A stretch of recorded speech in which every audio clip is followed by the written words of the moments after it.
Assalamualaikum warahmatullahi wabarakatuh. Berjumpa kembali dengan saya. Pada video kali ini saya akan melanjutkan pembahasan video sebelumnya tentang ukuran penyebaran. Baik, pada video kali ini kita akan bahas tentang ragam dan simpangan baku. Yang pertama adalah ragam. Apa itu ragam?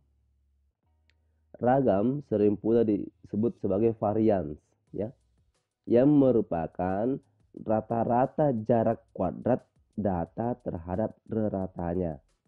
Oke, lebih jelasnya perhatikan formulanya seperti ini. Untuk data populasi, maka formulanya adalah sigma kuadrat, ya. Ini bacanya sigma. Ini untuk populasi, parameter populasi sama dengan setiap data dikurang dengan rata-ratanya. Setelah itu dikuadratkan, setelah itu dijumlahkan, kemudian dibagi dengan banyaknya data. Sementara untuk sampel sama, ya, yang membedakan hanya adalah n-1. Ini adalah statistik, S kuadrat ini adalah parameter. Kenapa dibagi n-1? Agar nilai S kuadrat ini tidak berbias terhadap nilai parameternya.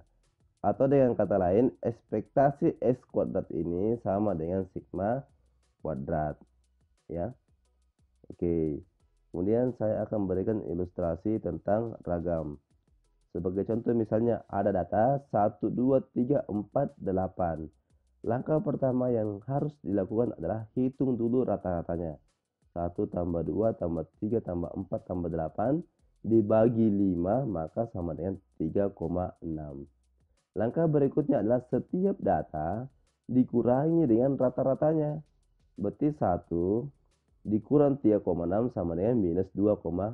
2 dikurang 3,6 sama dengan minus 1,6. Dan seterusnya. Ya. 8 dikurang 3,6 sama dengan 4,4. Ya. Setelah diperoleh selisih antara data dengan rata-ratanya, angka-angka ini dikuadratkan, ya, dipangkat 2-kan. Berarti minus 2,6 dikali minus 2,6 sama dengan 6,76. Minus 1,6 dipangkat 2 sama dengan 2,56. Dan seterusnya, ya. 4,4 pangkat 2 sama dengan 19,36. Oke, setelah mendapatkan nilai kuadratnya, berikutnya kita tinggal masukkan ke dalam formula. Jadi yang pertama adalah untuk menghilangkan plus minusnya maka deviasi dikuadratkan, ya. Jadi agar menghilangkan minusnya ini makanya dikuadratkan, dipangkat 2-kan. Oke. Ukuran semacam ini disebut sebagai ragam, ya. Jadi sigma X dikurangi mu kuadrat merupakan jumlah kuadrat dari deviasi sekitar rataannya. Oke. Jadi dikuadratkan dulu. Kemudian kita masukkan ke dalam rumus, ya. Sigma kuadrat sama dengan jumlahan dari I1 sampai N XI dikurangi mu pangkat 2 per N, ya. Jadi maksudnya ini adalah, ini tadi kita sudah kuadratkan ini, ya. Sisa dijumlahkan, ini jumlah ini sum, ya. Berarti 6,76 ditambah 2,56 ditambah 0,36 ditambah 0,16 ditambah 19,36 sama dengan 29,2, ya. Berarti dijumlahkan ini semua. Oke, setelah itu dibagi N. N adalah banyaknya data. 1, 2, 3, 4, 5. Dibagi 5. Sehingga ragamnya adalah 5,84. Oke, ini untuk populasi.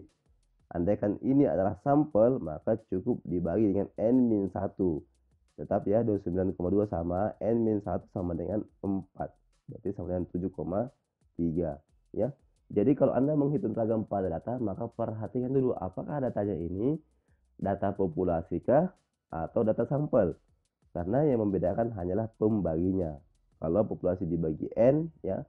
Kalau sampel dibagi N-1. Oke. Nah, berikutnya adalah simpangan baku. Apa itu simpangan baku?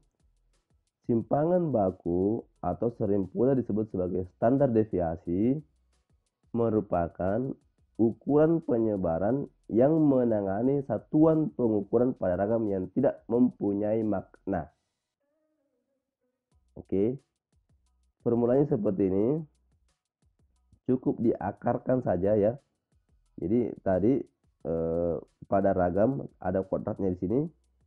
Kalau diakarkan kuadrat ini maka hilang kuadratnya ya. Yang ruas kanan juga diakarkan. Seperti juga untuk sampel S kuadrat, kalau diakarkan hilang kuadratnya. Di sini juga diakarkan, ruas kiri dan ruas kanan diakarkan. Nah, kenapa diakarkan? Karena biasanya ada satuan yang tidak mempunyai makna. Oke, sebagai ilustrasi seperti tabel sebelumnya, yaitu ada data 1, 2, 3, 4, 8. Rataannya ini adalah 3,6. Setiap data dikurangi rata-ratanya ini ya. 1 dikurang 3,6 minus 2,6 dan seterusnya. Setelah itu dipangkat 2 kan 6,76 dan seterusnya. Oke. Kembali ke ilustrasi sebelumnya, ragamnya ini atau pangkat 2-nya ini adalah 5,84. Oke, coba diperhatikan. Andai kata satuannya adalah juta, maka satuannya juga di sini adalah juta pangkat 2. Kenapa demikian? Karena ini adalah juta, maka tentu rataannya juga adalah juta. Berarti juta, 1 juta dikurang 3,6 juta sama dengan minus 2,6 juta. Minus 2,6 juta pangkat 2, maka 6,76 juta pangkat 2. Berarti kalau dijumlahkan semua ini maka 29,2 juta pangkat 2. Dibagi 5 tetap juta pangkat 2. Maka hasilnya adalah 5,84 juta pangkat 2. Nah, satuannya ini juta pangkat 2 tidak memiliki makna. Kenapa? Karena tidak ada satuan juta di pangkat 2 kan. Nah, karena adanya satuan-satuan seperti itu yang tidak memiliki makna, maka muncullah formula simpangan baku, yaitu menghilangkan pangkat 2-nya. Cara menghilangkan pangkat 2-nya adalah ruas kiri dan ruas kanan diakarkan. Sehingga hilang pangkat 2-nya ini, maka ruas kanan diakarkan juga.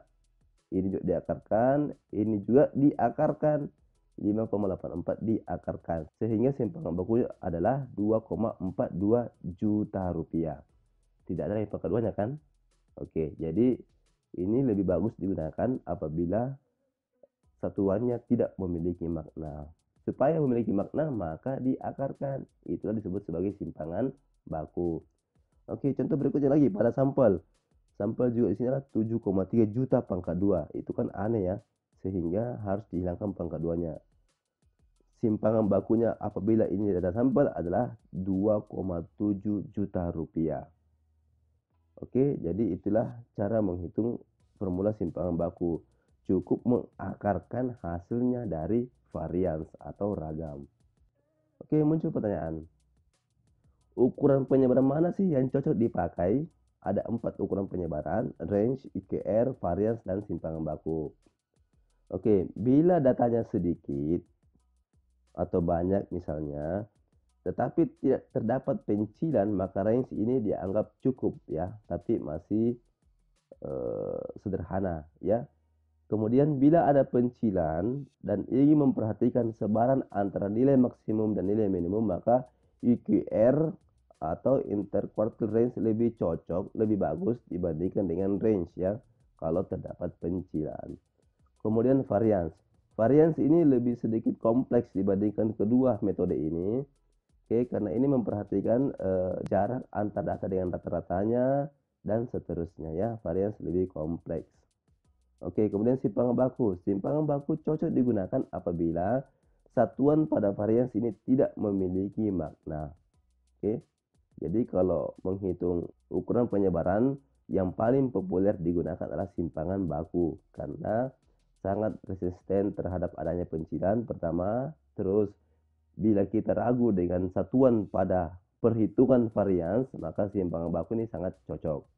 Oke, inilah metode-metode yang digunakan untuk menghitung ukuran penyebaran sebuah data. Oke, sekian dulu video kali ini. Sampai jumpa di video berikutnya. Jangan lupa share, like, and subscribe ya. Wassalamualaikum warahmatullahi wabarakatuh.